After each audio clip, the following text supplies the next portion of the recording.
Welcome to today's edition of Weathering the Storms of Life with the Rainses. Rob Rains, Sally Tippett Rains, STLSportspage.com, also rainbowsforkids.org as we bring you another edition of our little quiz program.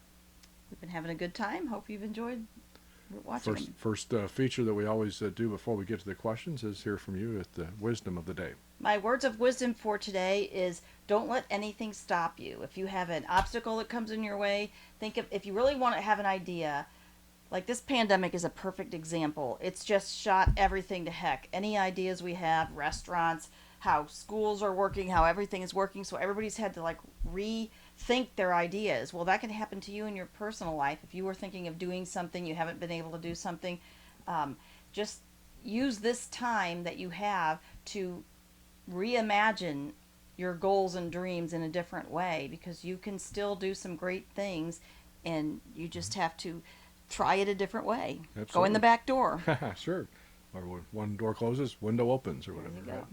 Right? All right, today's questions are just going to be kind of random questions about the Cardinals, some that we've had kind of in the pipeline but didn't really kind of fit into one of the other This sort of all fits topics. into the reimagine your ideas because we have no games to cover, so yeah, we're coming true. up with sports So information. I think most of these people will remember, will recognize, or will make you think a little bit if you don't know the answer. So we're going to go through this we have with all the other quizzes, 10 questions. Then we'll get done with all the questions. We'll go back and go through the answers. So just either play along at home, jot your answers down on a piece of paper, however you choose to do it. Okay, question number 1. Who was known by the nickname the Shredder, and what did he do to earn that nickname? Most people will remember that player here a few years ago. Question 2. The Cardinals' first base coach is known by the nickname of Stubby. But what is Stubby's actual first name? What is Stubby's actual first name?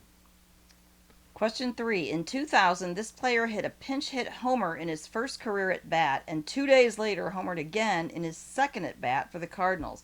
He actually homered again 2 weeks later and finished his brief career with only 3 career hits and 9 at bats, all of which were home runs. Wow. Yeah, so kind of an obscure player in Cardinal history, but maybe you might remember him. Speaking of Cardinals history, on June 16th, 1997, a historic day for the Cardinals. It was the lineup featuring something it had never before featured, a designated hitter, as the Cardinals in baseball took on interleague play. Who was the first DH in Cardinals team history for that game against the Milwaukee Brewers? First DH in Cardinals history, June 16th, 1997. Okay, and along with firsts, who was the first African American to play for the Cardinals, and in what year did he make his debut?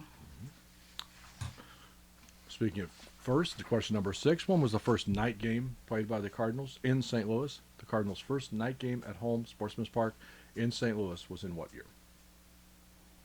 Question 7. What is a unique aspect to Mike Schultz's rise through the organization to become the Cardinals manager in 2018?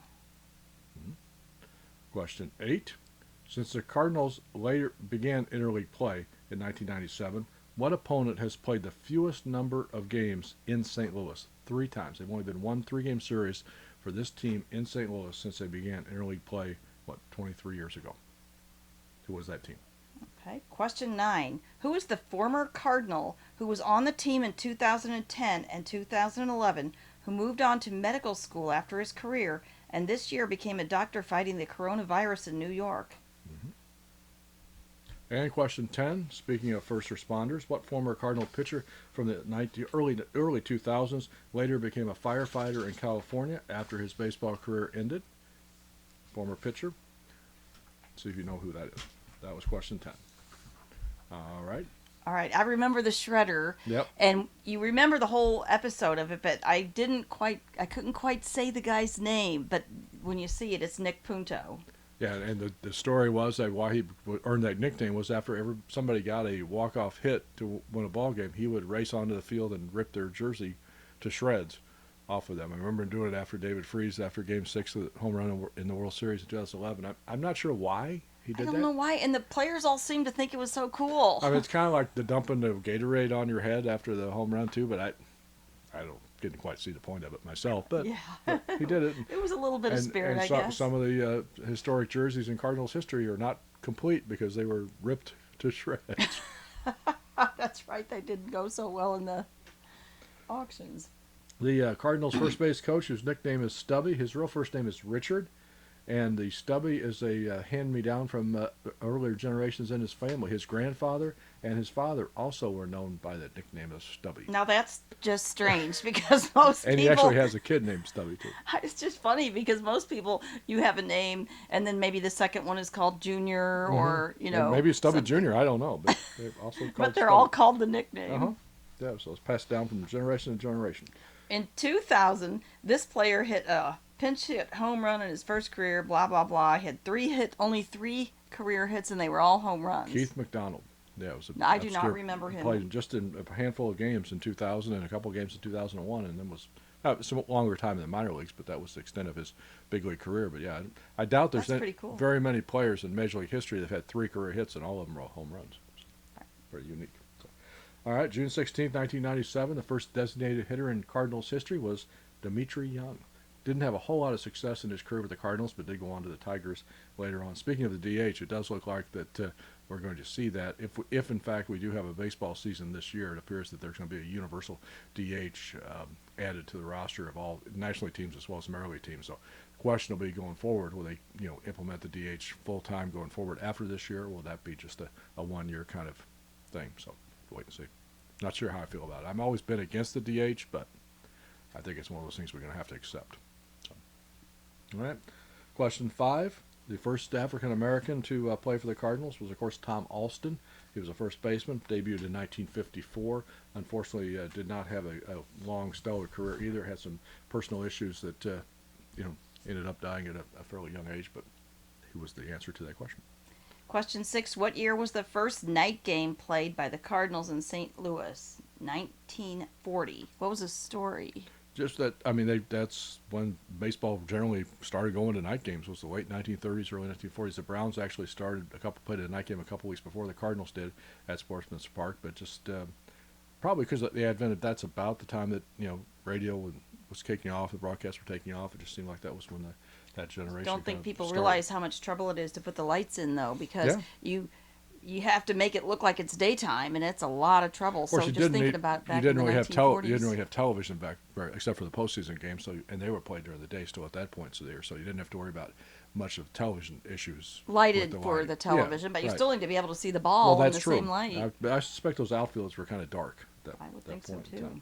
The unique aspect to Mike Schultz's career is he never played professional baseball. He's one of the very few guys to go on and become a manager at the big league level who never played the game professionally. Why do you think he has such great respect from all? Everyone respects him so much. The players. I mean, just because of he worked out every job he could have. He was a scout. He was a player development guy. He was spent a lot of years managing in the minor leagues. So I think he just earned his trust and earned his chance by the job he did in the minor leagues. Since the Cardinals began interleague play in 1997, what opponent has played the fewest number of games in St. Louis? Just 3 games. So Baltimore Orioles, ironically, the team that used to be in St. Louis, the St. Louis Browns, who moved to Baltimore in 1953, they only played one 3-game series here in 2003. Cardinals have played in Baltimore a few times, but it's the only time the Orioles have been here. And ironically, they were scheduled to be the opponent this year when the Cardinals played their home opening series at Busch Stadium, but that, of course, was wiped out because of the pandemic. Former Cardinal who went on to become a doctor at medical school after his career was over, and it's been in the news, is Mark Hamilton. And then speaking of first responders, what former Cardinal pitcher from the early 2000s became a firefighter in California after his baseball career ended? That's Anthony Reyes, and Cardinal Magazine did a big story on him a couple of years ago. He actually was one of the guys who was involved when all the wildfires were going on in California. He was out on the front lines fighting the fires in California. And then Tito Landrum is a physical therapist in New York. He was in New York in 9/11. Yeah. During the 9/11 time. It's just interesting. These guys have had such an exciting life in their first career of baseball, and then they end up doing something else like that. Move on to other stuff. So, yeah. So that's today's edition here of the program. Hope you enjoyed it. Thanks for tuning in. Be safe, everybody. We'll see you again soon here on SCLSportsPage.com, also rainbowsforkids.org.